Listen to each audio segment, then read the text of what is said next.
Good morning, everyone. In 1966, before the formation of ASEAN and when the US was chest deep in Vietnam, Mr. Kuan gave a speech titled Big and Small Fishes in Asian Waters. It's a fascinating, sweeping account of the problems of that era, some of which still ring true today.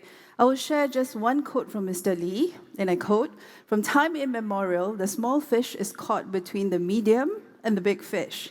And the small fish says, I'll be friends with both medium and big fish."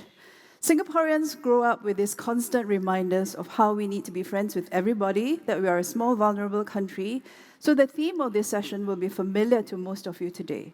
Very briefly, I'd like to unpack the notion of smallness. Not all small nations are in the same situation. Most of the developed countries in the world are small, like Denmark, and they are obviously in a different boat from small, poor states like Fiji. Small states with strong regional groupings, like the EU and NATO, are more secure than states with more threatening neighbors. Singapore is one of the smallest, but also wealthiest countries in the world, is part of ASEAN, which is of course nowhere near as integrated as the EU. So Singapore's situation is not so straightforward. I am eager to hear how our speakers see our unique context. Most importantly, how does a small state like Singapore navigate what is now the world's most important bilateral relationship, US-China ties? Our esteemed speakers on stage today have collectively accumulated more than 8 decades of experience in diplomacy, not quite the age that Mr. Lee would be in September, but they have a lot of wisdom to dispense. We'll start with Mr. Rat, followed by Professor Chan, and then end with Mr. Bilahari. Mr. Rudd, as you all know, was the 26th Prime Minister of Australia and is currently the Australian Ambassador to the United States. Mr. Rudd will be speaking as a longtime friend of Singapore. Mr. Rudd, please.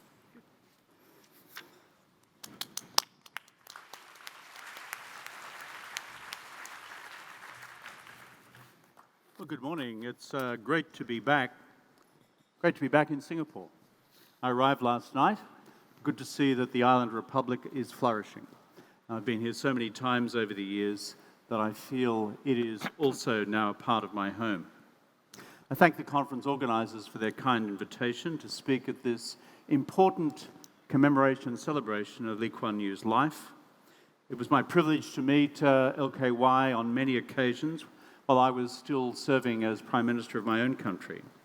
I found him always to be a source of enlightened counsel, occasional reprimand, in a very Harry Lee sort of way of doing it, always privately, but also a source of good counsel to barbarian leaders from around the world, myself being the principal regional barbarian. I admired him for his singular political determination in building this modern republic after Singapore's turbulent separation from Malaysia more than half a century ago. LKY was a man who knew instinctively that his vocation was politics, and he pursued his mission for his country, his region and the world with passion, with absolute determination, and with the powers of sharp persuasion.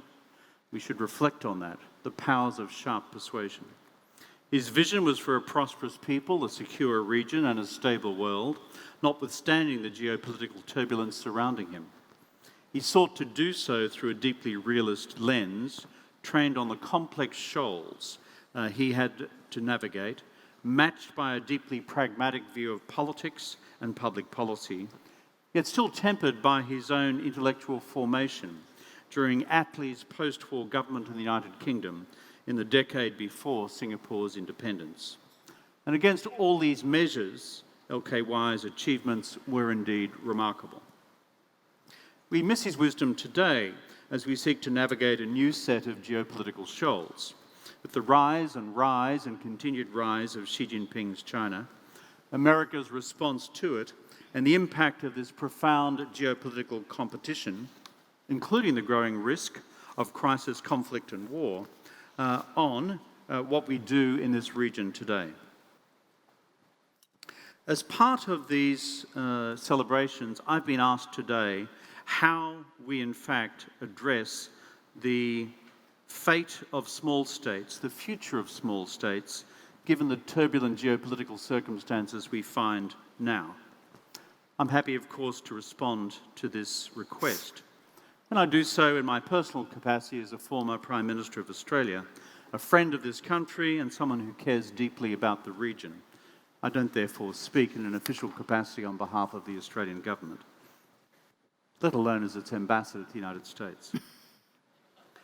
My interest is to contribute to our wider conversation on how we now go about best preserving the peace, prosperity and sustainability of our region, one which will determine so much of the fate of humankind beyond this region during the course of the 21st century. Henry Kissinger, like LKY, another remarkable elder statesman and still with us, said to me some years ago when I was setting up a new think tank in New York that the critical question to always ask ourselves, Kevin, he said, is what is really happening in the world, as opposed to what the current accepted discourse may want us to believe is really happening. In the millions of words that are pumped out every day in what passes for our debate quaintly entitled Current Affairs Today. Kissinger also said to me we should ask ourselves a second question. What are we not seeing and what are we missing? These are profoundly challenging questions. We should also be asking ourselves what are driving these changes and challenges. They are hard questions, much harder than at first they appear. They're the sort of questions LKY would ask of himself and of others when they visited him, even when his answers might sometimes seem impolite in their brutal candour, amidst the superficial politeness of much of international society. I argue there are 5 major global change drivers at work at present, and our futures lie in understanding their force and in navigating their dynamics. First, as LKY himself predicted decades ago, China's aggregate national power across the military, the economy and technology has now begun to match that of the United States, notwithstanding Xi Jinping's best efforts since 2017 to ideologically undermine the historical successes of China's growth model over the previous 35 years. Change driver number 1. Number 2, Xi Jinping, unlike his predecessors Deng, Jiang and Hu, has now resolved to deploy that aggregate national power to fundamentally change both the regional and the global status quo. On territorial boundaries over Taiwan, the South and East China Seas, the Sino-Indian border, unless, of course, he can be deterred from doing so. He's also resolved to become the preeminent power, replacing the US in the East Asian hemisphere, just as he's resolved to rewrite the norms, the rules and the institutions of the wider global order in a manner much more compatible with China's own national interests and values. The third change driver is that the US since 2017 has decided not to passively accept this changing of the regional and global geopolitical guard and has now resolved both nationally and with its allies internationally to fight back through all levels of US and allied statecraft to prevent this from happening. Fourth, for the rest of the world, this creates an increasingly binary set of policy choices, compounded by the stark significance of the war of aggression in Ukraine on the future nature of the global order, despite the fact that most third countries would prefer not to have to make binary choices between Washington and Beijing on the future of the order, given the competing equities they have with each of these major powers, Washington and Beijing, as centres of the regional and global power order.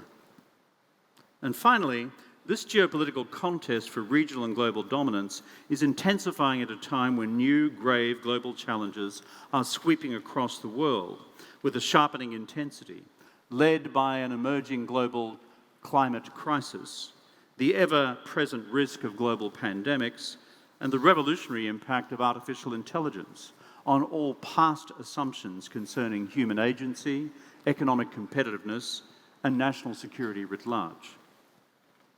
I would argue that these are the 5 core reasons that cause most policymakers in both democratic and non-democratic countries today to feel somewhat overwhelmed. They are big. They are mega changes. They are mega challenges. Often leaders can feel overwhelmed by the unprecedented complexity of these challenges and the fact that they are unfolding simultaneously, and the fact that the national and international institutions for dealing with them are also themselves under unprecedented duress. Interestingly, Xi Jinping's Chinese Communist Party often asks similar questions of itself and themselves. Xi's often repeated question of his comrades is, quote, "What is the main trend of our times?" 我们时代的主流是什么呢？不是分流，是主流。 Or within the complex epistemological and methodological framework of Chinese Marxism-Leninism, he asks, what are the principal contradictions the party is facing today, both in China and the world? 主要的矛盾是什么呢？ Xi's answers to these questions are important for us to understand, although we will disagree in part or in whole with his answers. For example, in China, he concludes that the principal challenge or contradiction facing the Chinese Communist Party is the urgency of attacking the imbalances that have arisen from China's long period of untrammeled economic growth by reasserting the power of the party over the relative freedom of the Chinese private sector and the individual citizen. As for the world at large, Xi Jinping's conclusion is that he sees the principal contradiction or opportunity as lying in what he calls the rise of the East and the decline of the West. 东升西降. Driven by what he sees as the internal political and social weaknesses of the world's democracies compared with the strength and virtue of China's new authoritarianism, one that he argues represents an effective alternative model for the emerging world. Whatever the formal analyses of the strategic environment we may face right now might be, most analysts, however, would agree that we now find ourselves objectively in a new era of strategic competition, where the stakes are high indeed and the tripwires for actual armed conflict are disturbingly real, and where our capacity to effectively deal with transnational problems is increasingly constrained by the overwhelming weight of geopolitics. So what then is to be done? Faced with these challenges, what then are the options for the rest of us, whether we are larger or smaller states, whether we are allies or strategic partners of the United States or not, if our combined objective is to preserve the peace, stability and prosperity of our region and our world? Our core analysis should be that China is no longer a status quo power. This is clear from China's official record. Xi Jinping says that he wants to change the region and the world, and we should take him at his word. By contrast, by and large, the US has remained, at least until recently, a status quo power. Indeed, China is now the dynamic in our overall strategic calculus, while the US, by and large, has remained, until recently, relatively static. US military outlays have only recently begun to increase. Its alliance structure has been much the same for nearly 3/4 of a century, and until recently its economic model for itself and the world, based on free markets at home and abroad, has remained relatively unchanged, although it too is now evolving through an unprecedented embrace of a new form of national trade and industrial policy, driven in turn by the US response to the size and seriousness of the perceived China challenge. For the future of our region and the stability of the global order more generally, I argue that as a matter of strategic logic, the best way to preserve the status quo is through the maintenance of strategic equilibrium. This is not just through maintaining a military balance, although this is critical within any realist frame of analysis. It is also about remaining competitive economically and technologically. It is also about sustaining a foreign policy consensus anchored in the UN Charter, the Bretton Woods institutions, and the wider fabric of international customary and statutory law. That, for example, is why the violation of Article 2 of the UN Charter by the 2022 Russian invasion of Ukraine is such a line in the sand for all of us. It's also why the UNCLOS Tribunal's 2016 determination on the South China Sea is so important. Furthermore, On the specific question of strategic equilibrium and the military balance, that is why deterring any party from the use of unilateral military force to fundamentally change the status quo over Taiwan, the South China Sea, the East China Sea, or the Sino-Indian border is so important. That is why, for example, the Quad is useful in supporting overall strategic equilibrium and balance. That is why enhanced trilateral military collaboration between the US, Japan, and Korea is useful in supporting this same equilibrium and balance. That is why the continued strengthening of the US-Philippines Defence Treaty is also important. And that is why AUKUS is similarly useful in supporting the same. That is why we should also ask ourselves the reverse question as an equal matter of elemental strategic logic, namely, what would happen to strategic equilibrium, balance, and regional stability if the United States was suddenly to withdraw militarily from its alliances and the region as a whole, as China has so long formally advocated? Were that to occur, we would face the very antithesis of strategic equilibrium. Indeed, it would accelerate strategic change of the most fundamental nature. Finally, we need to examine the impact of the maintenance of strategic equilibrium, including deterring China from acting unilaterally over its outstanding territorial disputes, the impact of maintaining this strategic equilibrium on a territorial integrity, political sovereignty, and freedom of choice for smaller powers. The truth is that the maintenance of strategic equilibrium is the most effective means of maximising the individual political agency of smaller states. Larger states, including those who see themselves as great powers, may believe that through their own national power they can guarantee their own national autonomy. That luxury rarely extends to smaller powers. Some middle and smaller powers may rely on direct security assurances from a great power, as in the case with Australia, the Philippines, and the United States. Others have relied on forming regional associations, such as Asean, with its tradition of preventative diplomacy, not only to reduce the risk of intra-regional tension, such as once prevailed across Southeast Asia, but also to enhance their negotiating leverage with external powers by joining with their neighbours. For example, Australia is proud to have been ASEAN's first dialogue partner for, frankly, almost half a century. Australia is also strongly supportive of ASEAN's outlook on the Indo-Pacific, including ASEAN centrality and the outlook's 4 pillars for external engagement.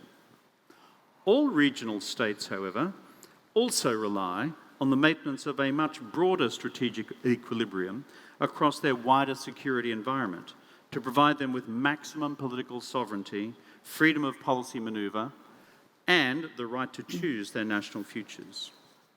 I would argue, therefore, that in the face of the rapidly expanding reality of Chinese military power, technological capacity, and foreign policy and infrastructure development footprints, the ability of individual ASEAN states to chart their own course is enhanced by the continued strategic presence of the US military, its alliances, and other pan-regional arrangements. So too would I argue the same for the 15 island states of the Pacific Island Forum. Institutions such as ANZUS, AUKUS, and the Quad enhance regional autonomy by providing a level of surrounding strategic ballast that enhances overall strategic equilibrium, which in turn enhances the freedom of regional states to choose. Regional states in both Southeast Asia and the Pacific that are not allies of the US and are not required to explicitly join these wider efforts to enhance this overall strategic balance, nonetheless retain their right to choose. In this sense, they are not forced to choose between Washington and Beijing, something the region has consistently said they do not want to do. Indeed, the reverse applies. Because others are doing the bulk of the balancing work, regional states remain free not to choose. Some might argue that enhanced deterrence and greater efforts to maintain the military balance increases the risk of great power confrontation in the region. But if the response to that risk is to call on the US to withdraw from the region altogether, the consequences for the relative autonomy of individual states will be much, much greater were our region then to become dominated by Beijing alone. Indeed, because the US will remain in the region, as will China, that is why it is in the interests of all states in the region to urge both China and the US to engage in a substantive mill-mill dialogue in order to develop mutually agreed guardrails to reduce the risk of crisis, conflict and war by accident. The US has said repeatedly that it's willing to do so. We should all urge China to respond to this invitation. It is in the interests of the region that both do so. To conclude, I have deliberately not sought to provide any advice to my Singaporean colleagues during this address. I've been around far too long to do that. This is a country of wise and considered statecraft, after the pattern laid down by LKY so long ago. Almost all states, large and small, have a deep interest in the maintenance of the status quo because all peoples want to maximise peace, prosperity, sustainability and stability. However, we cannot simply wish these things into existence. At its logical core, it requires the maintenance of strategic equilibrium as the fundamental enabling factor. Ukraine provides a telling example of what happens when equilibrium and deterrence fail. If equilibrium and deterrence were to fail in our region and we ended up in a general war, the consequences for the world at large would be catastrophic. History tells us that when it comes to the great powers, the idea of a limited war is generally fanciful. All of us, larger and smaller states, should therefore stand opposed to the unilateral use of military force by any party that would undermine the regional status quo. All of us should stand on the side of strategic equilibrium, geopolitical balance, and where necessary, deterrence, and on the side of political autonomy, particularly for small states that these things can provide. And all of us, large states and small, should stand on the side of dialogue, of negotiation, the peaceful resolution of disputes, including building guardrails between opposing militaries in theatres and domains of concern in order to reduce the risk of crisis, conflict and war by accident, just as the US and the Soviet Union did half a century ago under the Helsinki Accords. And all of us should stand behind the principles and processes of international law.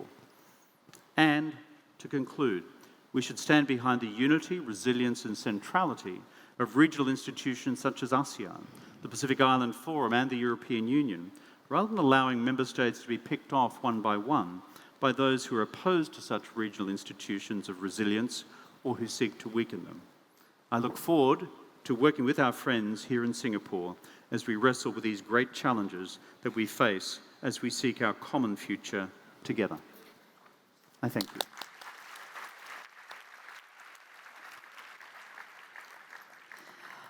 Thank you, Ambassador Rudd. You promised us at our pre-panel meeting you'll try to be provocative without being preachy to Singaporeans, and I think you've not disappointed, so thank you. Next, we have Ambassador Chee, a professor at the Singapore's Lee Kuan Yew Centre for Innovative Cities. Professor Chan is also ambassador at large and former ambassador to the US, who served in the position for more than 15 years among her very long list of accomplishments. Professor Chan, please.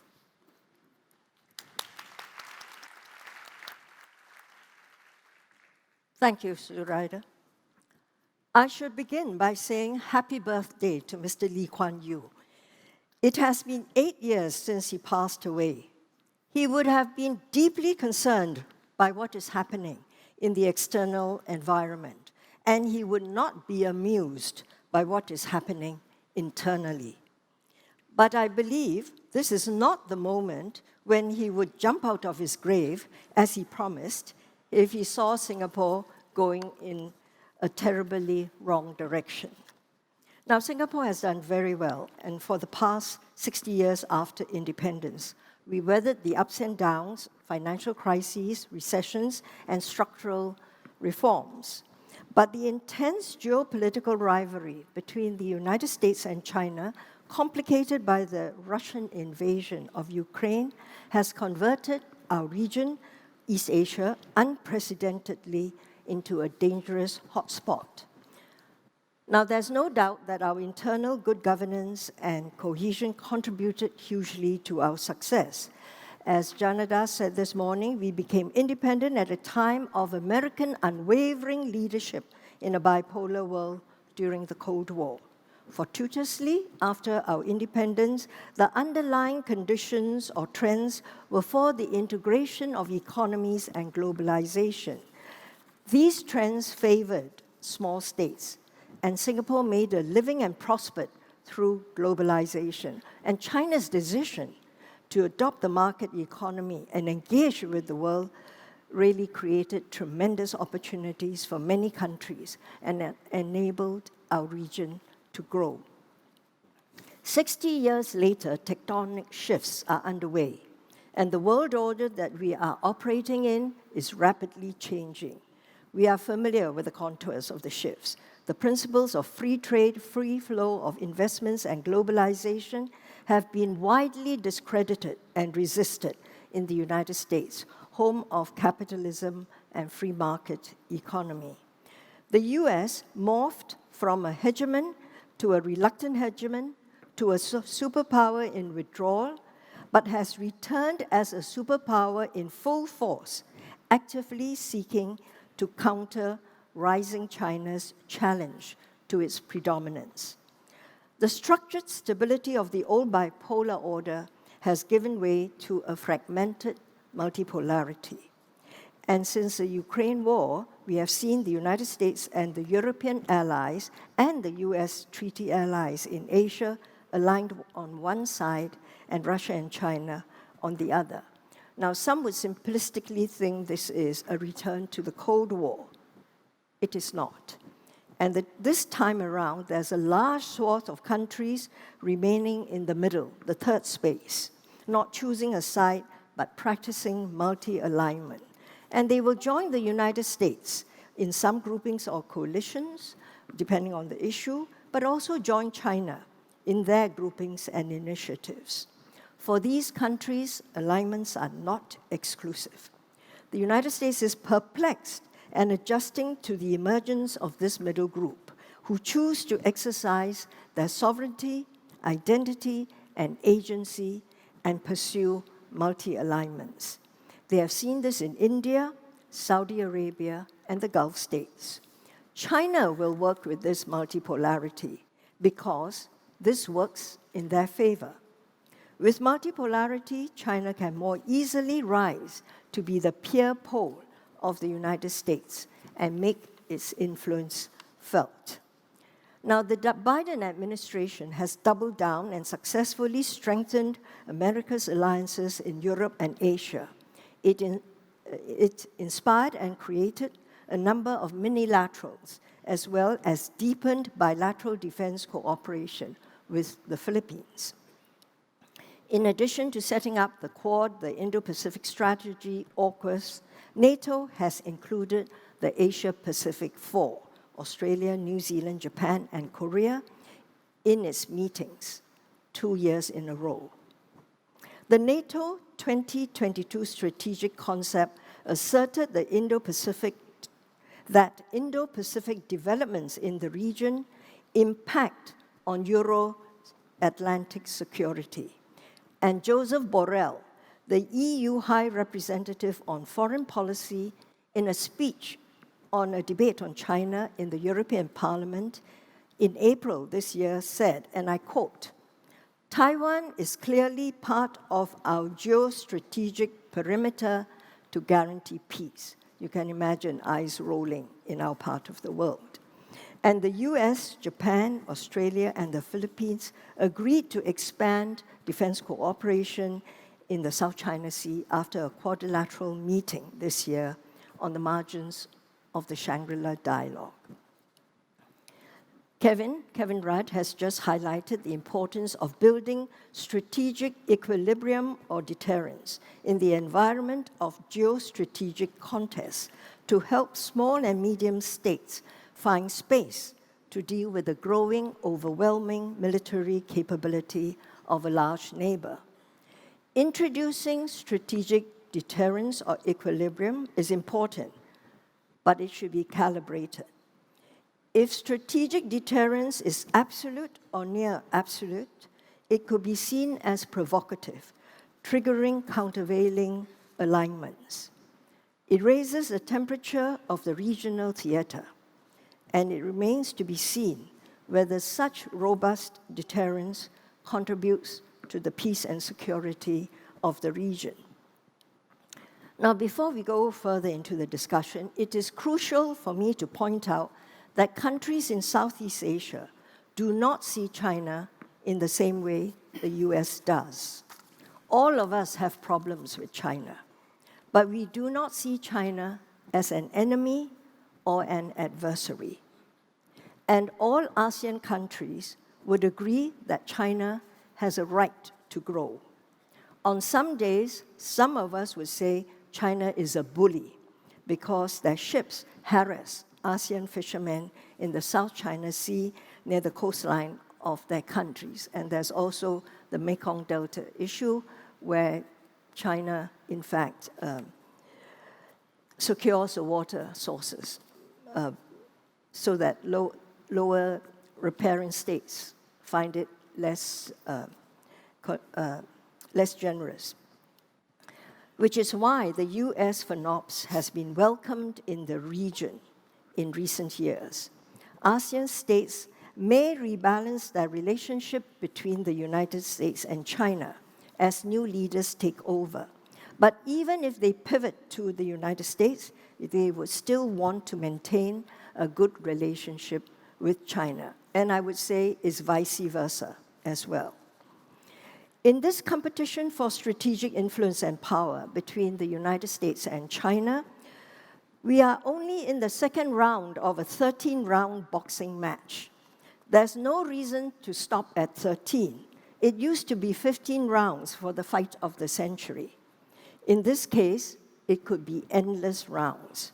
Both sides see it as a zero-sum game till they don't. The fact is, the United States cannot contain China's growth, and China cannot push America out of the Western Pacific. So what can Singapore do to preserve our sovereign interests, our independence of action, and continue to prosper in these conflictual times? The global situation now favors small and medium-sized states on both sides. The US and its allies and China are trying to court and win as many friends and partners as possible. ASEAN has received renewed attention and interest from the United States. So has the Pacific Islands, and I dare say Africa will attract attention. But pressures will increase from both. The Washington Post recently wrote a long investigative report on Lianhe Jiaobao, alleging the Chinese language media was pushing China's propaganda and falsehoods. Washington Post highlighted reports of China's attempts to spread its messages and influence through working among Singapore Chinese clan associations and business associations. Singapore is well aware of these activities, and the government is constantly vigilant against agents of influence of all countries. We've had a history of uncovering black ops targeting our population, seeking to manipulate sentiments.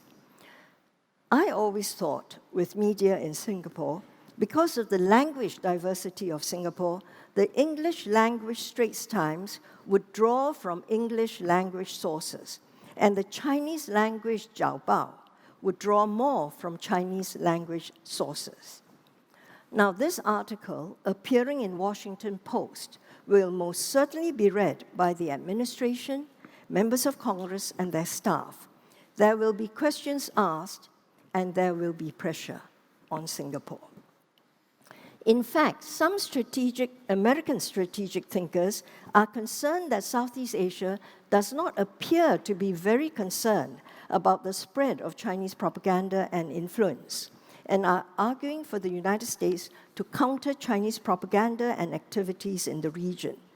So we should be prepared for a stepped-up battle of narratives, much more than currently evident. So what should we do? The best strategy for Singapore, a small state in these divisive and conflictual times, is to do what we have done in the past. We must realize that there are not many options out there for Singapore, but we must do whatever we did better and refresh our approach and narrative. Firstly, As a small state, we must remain active and let our voice be heard. Otherwise, we will lose our relevance. Singapore must continue to speak up in global forums, bringing a reasoned voice to what sort of world order we want. We must develop a good narrative. You know, we used to say, we do not want to choose, we do not want to choose. Now, we are stressing rightly, we are behaving in a way that serves our national interests and protects our sovereignty. Sometimes it may mean we have to say no. Secondly, though we do not want to choose, in reality, we make choices along the way with both sides. We take up initiatives on the table from the United States and from China. That is fine. It does not mean we stop developing a strong relationship with the United States or with China. We should do both for as long as we can. Now, it is well recognized that Singapore has a strategic and comprehensive relationship with the United States. The United States is our biggest investor, creates our best jobs, and our defense partner. We have expanded cooperation to sustainability, cybersecurity, and now space. China is our largest trading partner, and China's BRI investments go through Singapore. Many of our major corporations, as well as SMEs, do business in China. 3, we must be able to speak up and be relevant. And to do that, we have to build up a strong, successful economy and society. No one during the Cold War would have listened to us if we were a basket case. No one will listen now to a basket case. So building a strong economy and society is important. 4th, and finally, a small state needs to work with groupings, and Singapore has done that very well. In fact, we helped to invent some of the groupings. Singapore needs to strengthen ASEAN, our regional organization. It is fashionable to trash ASEAN and point to ASEAN disunity as proof that it will not amount to much or do much. But regional groupings find it hard to reach consensus. And the larger the grouping, the tougher the going. The European Union and NATO are not all of one view on how to deal with Russia. And there is no consensus on whether or when to admit Ukraine into NATO. And there are different points of view there on the use of cluster bombs. It is interesting that in the 2023 survey on Southeast Asia by ISIS, Yusof Ishak Institute, ASEAN was considered by ASEAN countries to be the second most influential economic power in Southeast Asia after China and ahead of the United States, Japan, or Europe. ASEAN also voted for ASEAN as the leading champion of the global trade agenda. In 2022, they voted for the United States and China as number 1 and number 2 champions of global trade. ASEAN believes in itself. If ASEAN continues to build itself into a more cohesive grouping, it has better odds to withstand pressures from outside powers.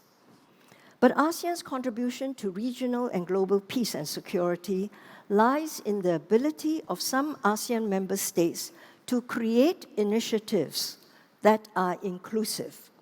It welcomes the participation of the United States, China, and Russia. These are, for example, our ASEAN Regional Forum and East Asia Summit. This is enormously important in these divisive times.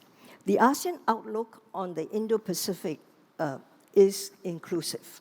And Indonesia conducted the Komodo multilateral naval exercises as responses to humanitarian crises that included the United States, China, and Russia as recently as in June this year, though the powers were on poor speaking terms. And APEC is one of the few regional organizations that includes both the United States, and China. ASEAN believes that China should be included, not marginalized, from the regional order. A China excluded from regional groupings would be an unpredictable China. ASEAN is the right convener for the times. Singapore must be active as a player working with other AMS interested in preserving the peace, stability, and prosperity of the region. Thank you.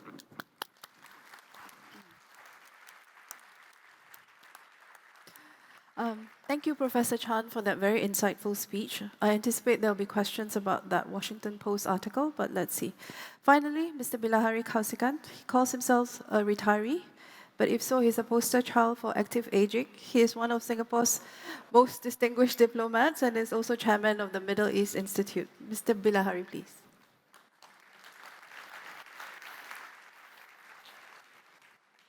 I don't just call myself a retiree, I am a retiree. I want to thank the organizers for inviting me, perhaps incautiously, to talk to this very important conference. That we live in turbulent times is not in doubt, but are our times unique? Competition is inherent in any system of sovereign states, and unfortunately, competition too often turns to conflict. Changes in the concept and technologies of warfare made the 20th century particularly bloody. The war in Ukraine and competition between the US and China conform to long-established patterns of state behavior. The uncertainties they evoke are what the former US Secretary of Defense, the late Donald Rumsfeld, called known unknowns. Our region and key countries globally were rife with conflict and instability during the first decade of our independence. In 1965, while confrontasi against Malaysia and Singapore was ongoing, Indonesia plunged into a paroxysm of internal bloodletting with a distinct racial as well as ideological tinge after a failed coup blamed on the Indonesian Communist Party that had moved closer to China. In 1969, racial riots broke out in Malaysia. All 5 original ASEAN members faced China-supported communist insurgencies, and the Cold War was hot in our region. In 1965, the US escalated the Vietnam War by introducing ground troops and bombing Hanoi and Haiphong. Half a decade later, however, the US was forced to withdraw and all Indochina fell to communist rule. India and Pakistan went to war in 1965 and 1971. And shortly before, in 1962, China attacked and defeated India in the Himalayas. In 1967 and 1973, Israel fought and won 2 wars against practically the entire Arab world. In 1969, the Sino-Soviet dispute turned violent with border clashes in Siberia and Xinjiang.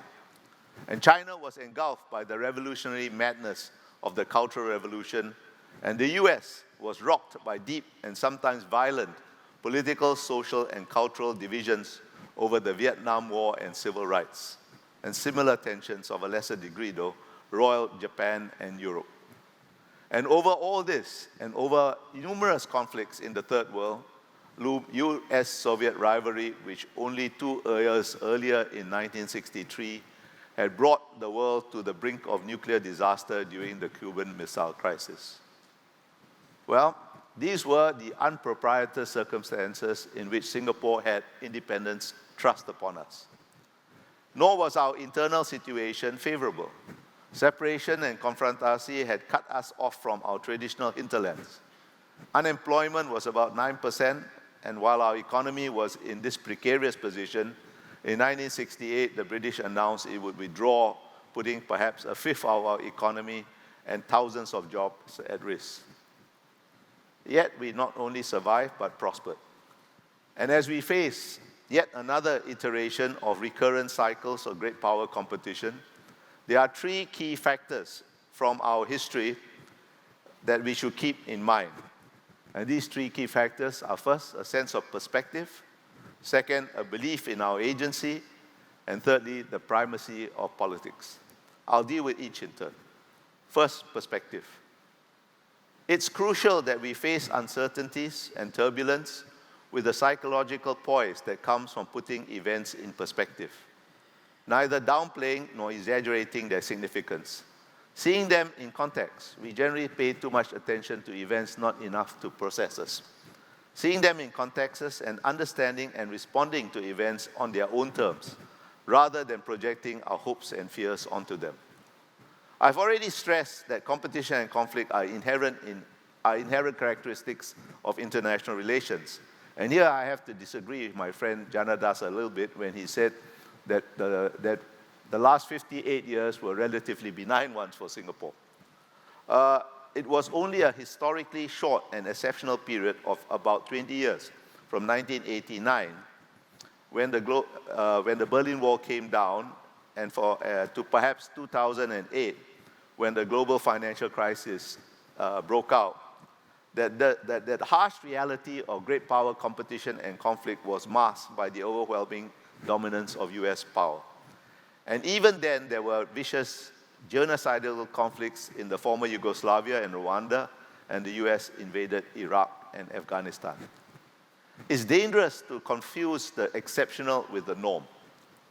Those states that did so and were sanguine enough to cash in on the so-called peace dividend of that short and exceptional period have now cause to regret their decision. That the conditions of that exceptional period were favorable to Singapore's interests does not make them any less exceptional or make them replicable. We have now returned to a more historically normal period of international relations, and we'll have to deal with the world as we find it. Doing so requires us to promote a regional balance of major powers and maintain a strong capability for deterrence within that balance. There's no realistic alternative, and here I agree with Mr. Kevin Rudd. Balance is a necessary condition for the realization of almost every other value in international relations.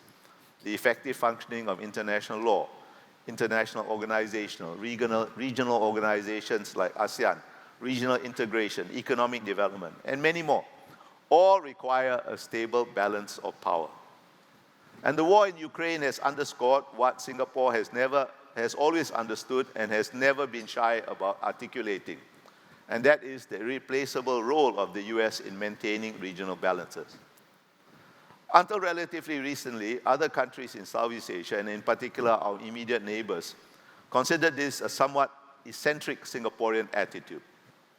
In 1990, after a combination of Filipino domestic politics and natural disaster forced the US military out of Subic Bay and Clark Airfield, we signed a MOU with the US to allow its forces to use some of our facilities.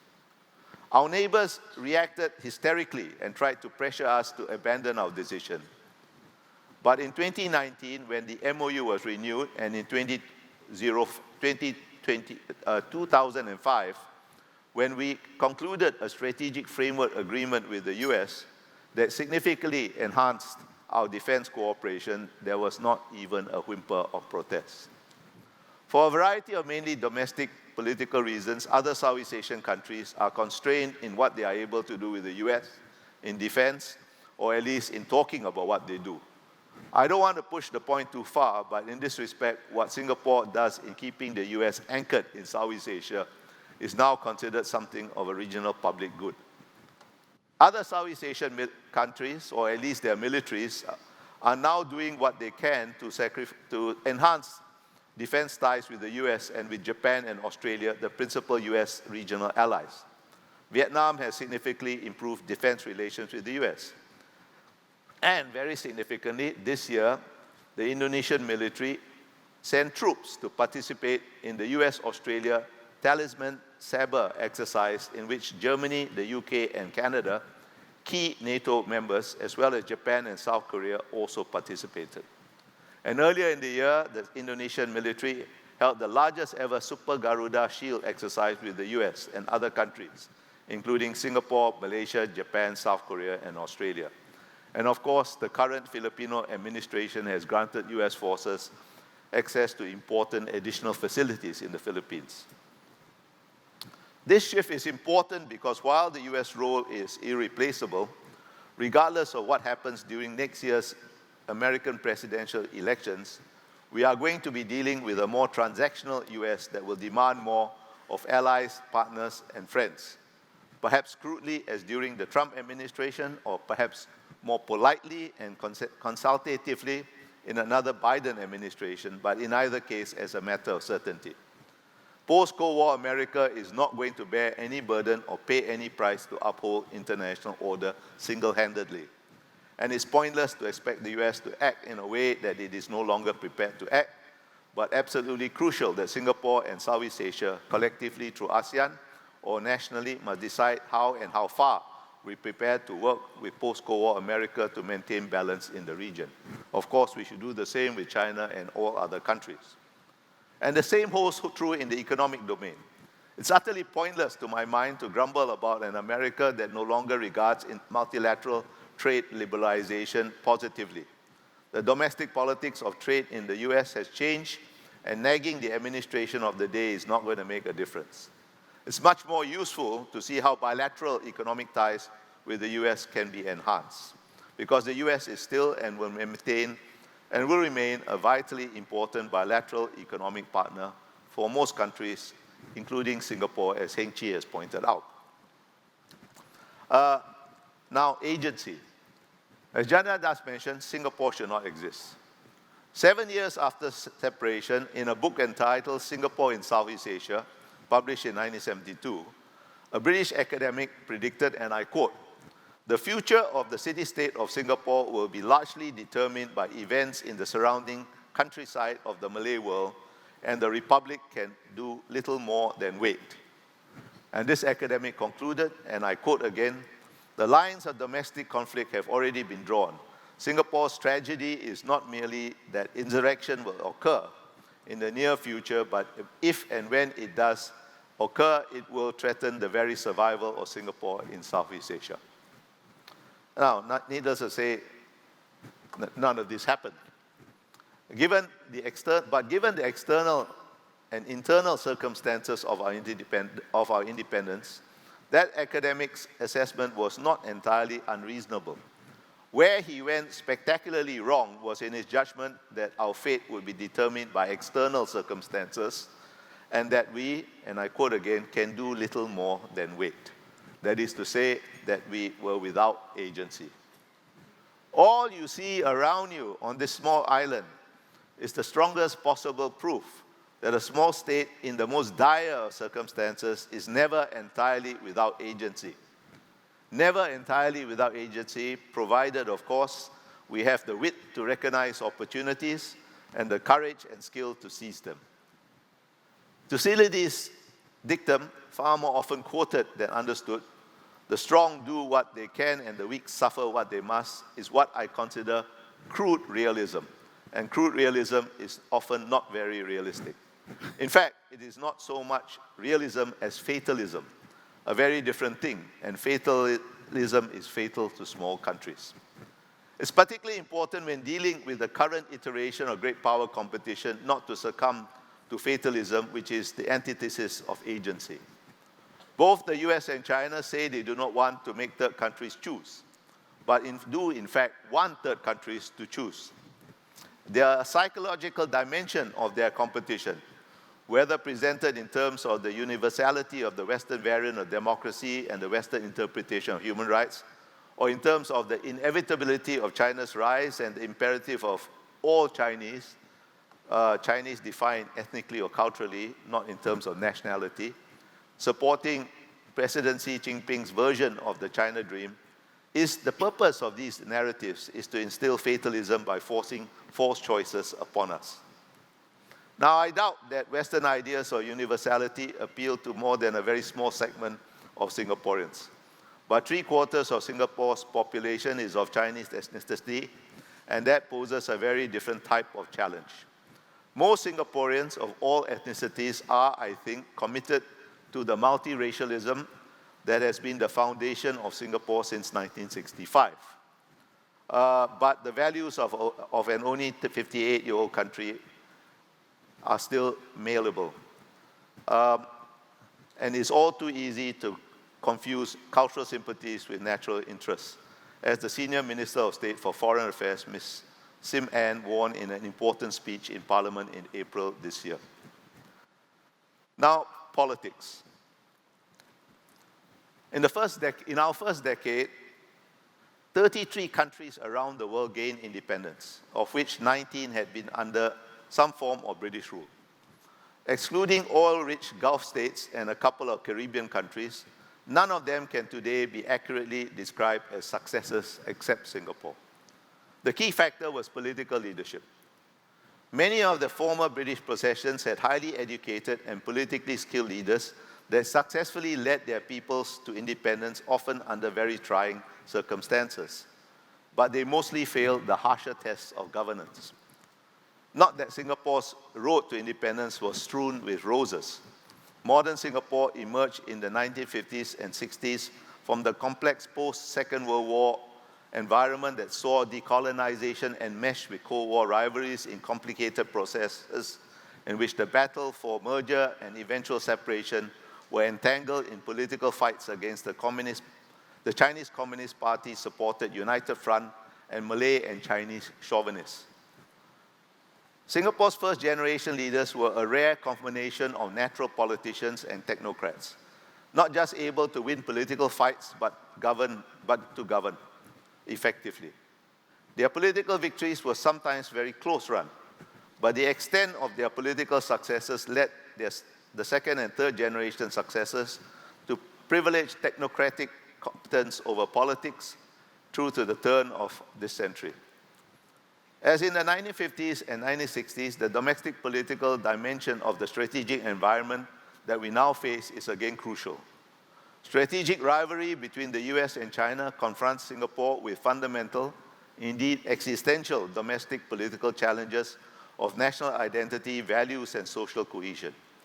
To meet these challenges in an increasingly complex domestic political environment, our fourth-generation leaders must become more like our first generation, melding political skills with technocratic competence. And all I have said about seeing events in perspective and exercising agency are not foreign policy issues to be dealt with by the Ministry of Foreign Affairs. They are fundamentally domestic political issues, too crucial to Singapore's future to be left to diplomats. In the 1950s and 60s, our leaders convincingly defined the essential issues and what was at stake for ordinary Singaporeans and won their support. This is again the crucial political task. I've already referred to Senior Minister of State Sim Ann's April speech. I also commend to your attention the Prime Minister's 2022 National Day rally speech in Mandarin. But this is not a challenge that lends itself to a definitive solution. It is what I call a lawnmower issue. You just have to keep mowing the lawn because the grass will keep growing. This is not a fight that will be won by a few speeches by senior leaders. Such speeches set the framework, but the fight has to be continually fought at the grassroots level because that is where the problem lies, including among some grassroots leaders. But there is no reason why we should fail. In fact, we are better prepared to prevail than any other country because the PAP is the only non-communist party that joined a Chinese Communist Party-supported United Front and won. There is no other example that I know of anywhere else in the world, and we prevailed then with far less capabilities at our disposal than Singapore today commands. So there is no reason why we should fail. In fact, I think we will succeed. Thank you for listening to me. Thank you very much, Mr. Bilahari. I have two quick questions before I open the session to the floor. The first relates to the propaganda war that Ambassador Chan talks about and the lawn mowing that you see as a necessity. Since Lee Kuan Yew's days, Singapore has been very vocal about the failings of the West, including its political systems and its culture. The Singapore government, on the other hand, has been very reticent, maybe with the exception of one unnamed retiree, on calling out the failings of China. Perhaps because it knows China has a very thin skin compared to the US. But isn't there a risk that this double standard in rhetoric and signaling could play into the hands of the PRC influence operations in Singapore? You're asking me? Any one of you. Well, I'll answer first and then let Kevin is itching to answer to. Well, I think it does. I think it does play into the hands of a certain section of our population. I remember once Mr. Lee Kuan Yew telling an American ambassador just after we expelled an American diplomat for interfering in our domestic politics, that the Singapore ground is not naturally pro-Western. It doesn't mean it is anti-Western, that's a different attitude entirely. But it's not pro-Western, and that's a political reality. But yes, I think, China is not 10 feet tall. It has its great strengths, it has its great weaknesses. And in the last 10 years, those weaknesses have become a little bit more evident for all to see. I just joked with Mr. Kevin Rudd. We used to disagree with all the time, almost. But these days, I find myself agreeing with him most of the time, and that's yet another triumph for Mr. Xi Jinping's diplomacy. Or that Bilahari may have changed. Or Kevin has changed. I never change. Either do I. So Heng Chee is required to reconcile these irreconcilable positions. Absolutely. Prof. Chan? Oh, you're not answering. Okay. I think it's true. I agree that with you, Zuraidah, that we are less inclined to call out China, mainly because we believe the United States sees itself as a liberal, open society, and therefore they should welcome debate, criticism, and counter-criticism. China doesn't say that. China is also just round the corner. I think that's the reality, So there is a difference in behavior, but I think we should sort of point out where China is not acting in a way or behaving in a way that wins the hearts and minds of Southeast Asia. We should just say it as it is, But if it is China, because of China's culture, you can say the same thing, but you can say it differently. Brashness, in your face, is American style. If you don't put it that way, they don't get the message. Whereas I think in Asia, we get the message very fast. So you don't have to speak in the same tone, but we should speak up.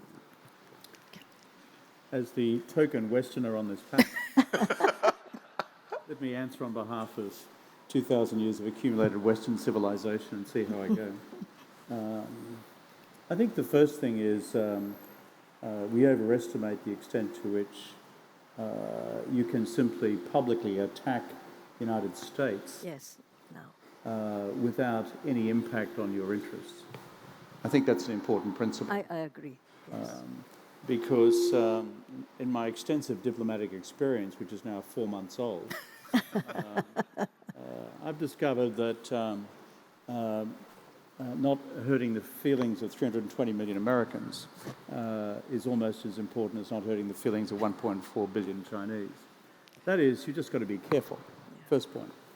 And there's therefore the continued agency and importance of effective diplomacy. We three know that intimately. My second point is, given that Xi Jinping's China has changed its public course and is now openly engaging in its political rhetoric, both in the emerging world but also in the Western world, its claim to be the new global leader, we are now at a stage where, frankly, China has changed the rules of engagement, and the rest of us are therefore, I think, equally entitled to publicly engage China's challenge. It is doing so openly.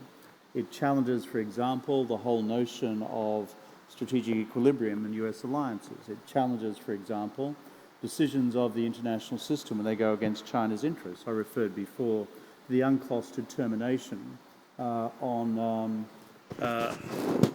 the UNCLOS determination on the nine-dash lines. When these things happen, and China says on the public record it utterly rejects the determination of the UNCLOS tribunal, the rest of us need to engage because China is publicly engaged.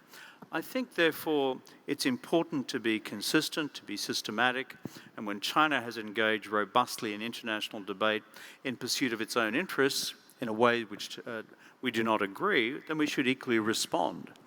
At the same time, we should be robust and consistent in our private diplomacy in Beijing as well. Okay, thank you.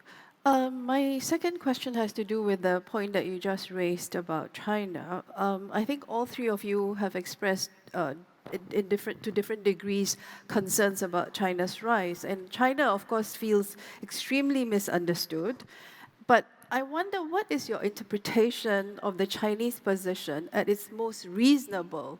I ask this because I think it is important to acknowledge that China does have some legitimate grievances, some legitimate ambitions. And isn't there a danger that if we start thinking strictly in terms of strategic equilibrium / deterrence, that could easily morph into hard containment of China's even more benign aspirations?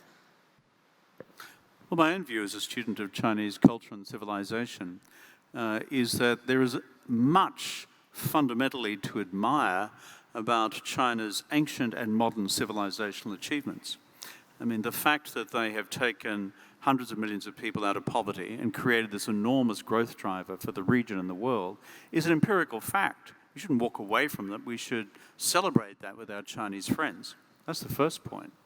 On the second point, however, why we are engaged in this debate about equilibrium, balance, and deterrence is because beyond those civilizational achievements by the modern Chinese Communist Party state, China now actively seeks to change, by unilateral action, the external strategic environment.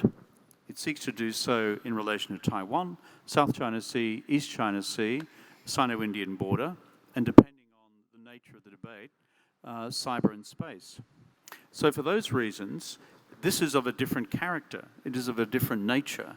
And therefore, because it seeks to move the status quo from there to there in a manner which affects directly the security interests of others, there will be a response through equilibrium, through balance, and where necessary, through deterrence.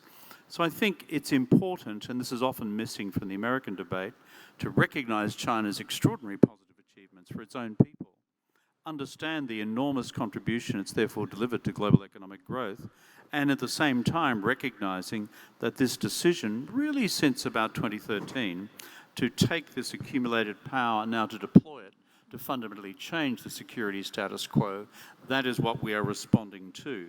Quite different from responding to China's own national rise, which as a student of Chinese language and culture, I admire.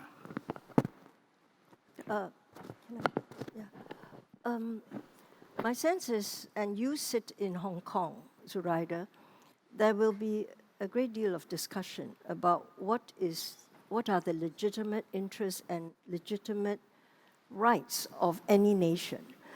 And I sense that I feel China has a right to grow.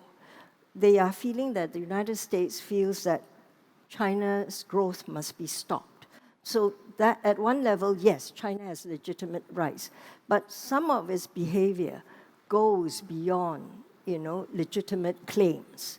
Now, for instance, I used to say in the United States to some of my American friends, they objected so much to Made in China 2025 when it first came out, and that China said, I want to be number one in AI in the world. I said, if Japan said, I want to be number one in AI, you say, go ahead, see if you can do it. If Germany said that, they would also say, go ahead, let's see, and so on. But in the case of China, there was a concern. Why? Because China said they want to be 70% self-sufficient by, I think it was 2030, and that they would be, what was it now? Besides 70%, they would be dominant in the critical technologies by, I think it was end of 2050 or so. That really scared the life out of out of the United States and of Europe. So there was a ganging up together. So I think China has to be careful in its ambitions. They have a right to grow, but when you want to be self-sufficient, and really they already talked of self-reliance then I think it triggers reactions in the world. Also, I think the West sees China playing by Western rules, but wanting an outcome that favors China particularly, and they are not opening their markets to the same rules. So I think that's one of the issues. There are legitimate rights, but sometimes many times China crosses that. And in South China Sea, I think many of us don't understand why there are 200, 400 naval vessels crawling all over the waters and stopping fishermen from fishing, where they have traditionally fished. Zuraidah, I think first of all, it's wrong for you to contrast the balance of power and legitimate rights. They are not alternatives. What a country considers its rights will depend on whether or not it sees that there is a balance of power. If there's no balance of power, its concept of its rights will certainly expand, particularly a big country like China. I think that is a very crucial point that needs to be understood. Secondly, China's rise is a geopolitical fact, and by and large, a very important geopolitical fact. It's not something that we need to approve of or disapprove of. It just is a fact, and we have to work with it, as I think both Heng, Chee and Kevin have said in their own ways. It is a remarkable story, but the concern is not about the fact of China's rise. The concern is about certain behaviors that China has chosen to indulge in. Right? And that again brings me back to my first point. Those behaviors occur perhaps because they perceive an imbalance of power, a lack of a balance of power, and therefore they push the boundaries. My last point is that, within a balance of power, there are certain things that I think China correctly can aspire to. I don't see any reason. What would this be? Wait, let me just calm down. For example, there is no reason why international rules should be determined solely by the West as they have for the last 400 years. Yes. Right? On the other hand, to say that I want a say in setting the rules is different from saying I want to set the rules unilaterally, because there are rules about how to change rules. And everybody should abide by those rules about how to change rules. I'll give you a very small example. There is absolutely no reason why the head of the IMF should always be a European. There's absolutely no reason why the head of the World Bank should always be an American. There's absolutely no reason why the head of the ADB should always be a Japanese. If a Chinese national qualifies, why not? But as I said, there are rules about changing rules. And the problem is not about China's rise per se, but about Chinese behaviors, certain Chinese behaviors. That's the issue. Okay. Thanks, Zuraidah. I'm always speaking for balance. I describe myself as leaning against. If everybody argues one side, I lean against. But let me say this. On rules to change rules, China behaves in a certain way. And Kevin, I would want to ask you this.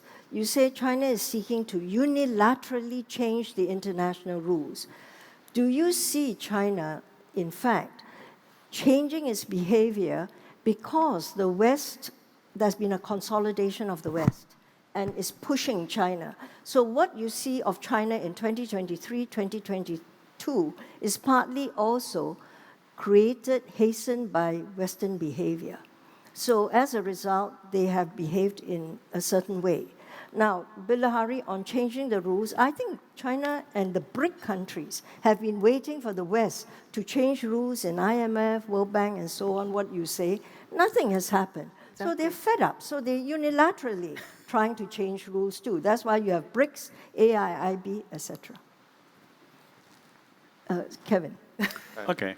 I think where I partly disagree with you, Heng, Chee, is because I come from the Australian school of diplomacy called the Zhongyong school, the golden mean.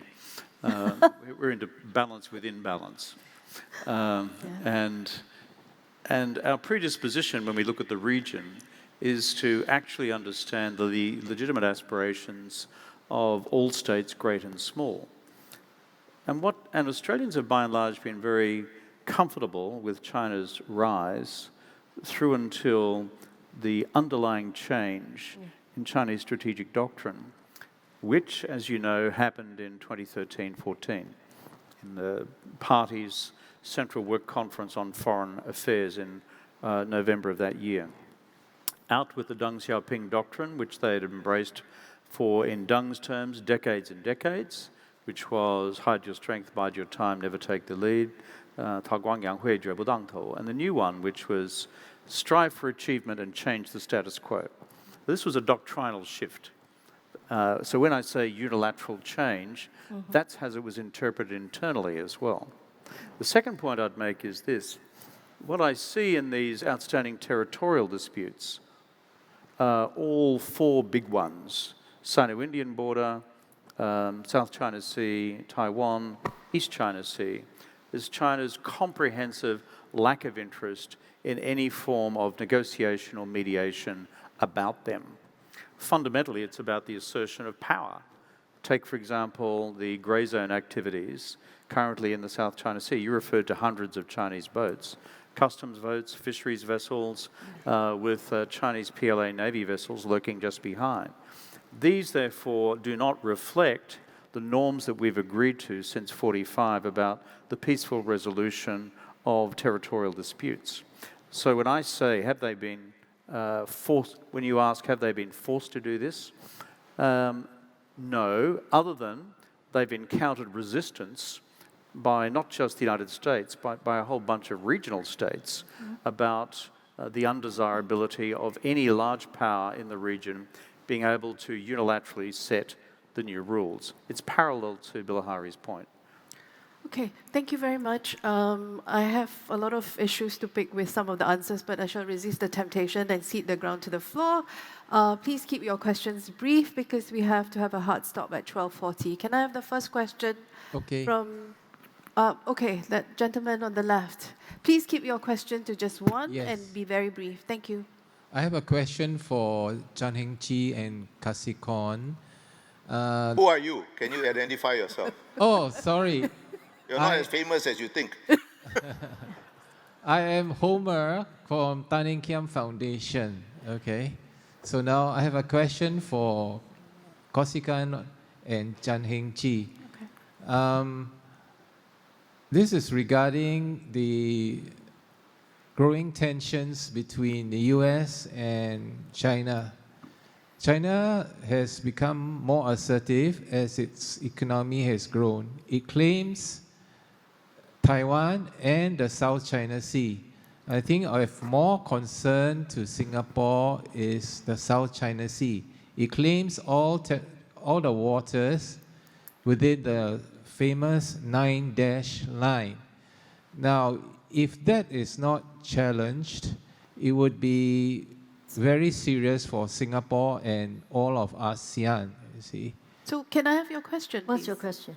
Okay, my question is, should war break out between the US and China over Taiwan or the South China Sea, which side will Singapore choose? We try to remain neutral, I know. Okay. We want to do business with everybody and make money. Okay, thank you very much, Homer. I think in the interest of time, let's give our panelists a chance to answer. Okay. Anyone? Thank you. Chee first. You go first. You asked if war should break out, which side should Singapore be on? I think the reality is that we will see how it breaks out. You know, it's not like you just take a position. So especially over the Taiwan Strait, you know, in South China Sea, first, there are different scenarios that can happen. You have an accidental conflict. How long does it last? And will both sides pull back? That can happen too. So to answer your question in a hypothetical situation, I think it is very hard, but it depends on how the scenario, you know, erupts. Okay, thank you. Look, I'll be very brief. We have always taken, we have one side. That is our own side. Yeah. Whatever we do, we act in our national interest. As Heng Chee said, we will have to determine what our national interests are in terms of particular scenarios, whether it is in the South China Sea or in the Taiwan Straits or in Antarctica or wherever. And that's the only honest answer anybody can give you right now. When we say we don't want to take sides, we in fact have already taken sides. It's our own side. We act in our own interest, as all countries do. Kevin, you want to jump in? No. No. Okay. Okay, next question, please. Thank you. Gay Min, former president of Nature Society. All the speakers have emphasized the importance of geopolitical equilibrium and balance, although your interpretations seem to be rather different.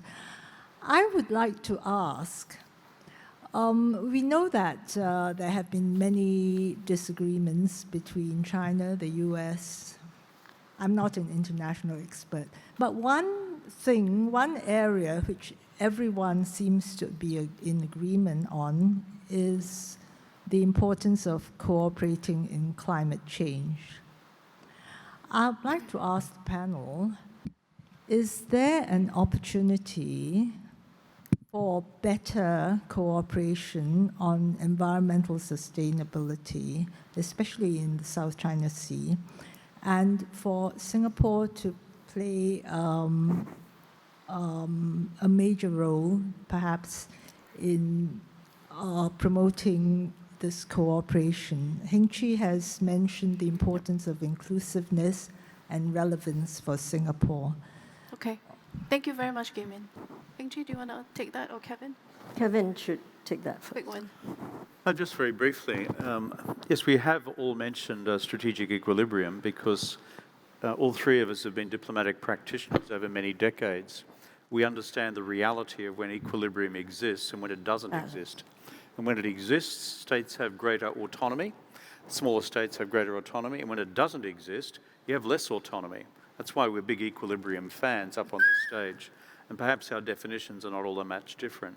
Secondly, my own understanding of how we could ideally unfold the US-China strategic relationship would be one along the following lines, that you could have a level of equilibrium about what I describe as the 5 red line issues that we've run through before, including Taiwan, whereby there is a balance of power, but also a shared set of understandings about how to manage crises when they erupt. At present, there is no such understanding. Second, beyond those 5 domains, you should be able to have an arrangement between the US, China, and their allies, friends, and supporters, that there is then open competition in all other domains: economic, technological, trade, investment, ideological, ideational. And third, you should be able to have within this framework of what I call managed strategic competition, a third domain which maximizes US, China, and global collaboration on outstanding global public goods. That includes the emerging climate emergency, the climate crisis. We've seen these events in the last several months, which I think people around the world find frightening, and legitimately so. Secondly, the next pandemic. We haven't seen the last one. And of course, in other critical areas of collaboration as well, including the ongoing task of maintaining global financial stability, which people think seems to simply happen by magic. It doesn't. It's because central financial and monetary authorities are working almost separate from geopolitics to maintain the stability of the international financial system. Having this 3-part approach to managing our overall collaboration, I think, is the best way forward for all of us, states large and small, while being mindful of the overriding interests of the great powers. Great. As stimulating as this discussion has been, I'm afraid I have to bring it to a close. But the good news is, as Professor Chan says, we are only at the second round of a 13-round match, so there'll be many more opportunities going forward. And as Bilahari said, as long as we exercise agency, maintain different perspectives, and remember the primacy of politics, we should be able to do well and triumph. On that note, please join me in thanking our brilliant speakers for their contributions today.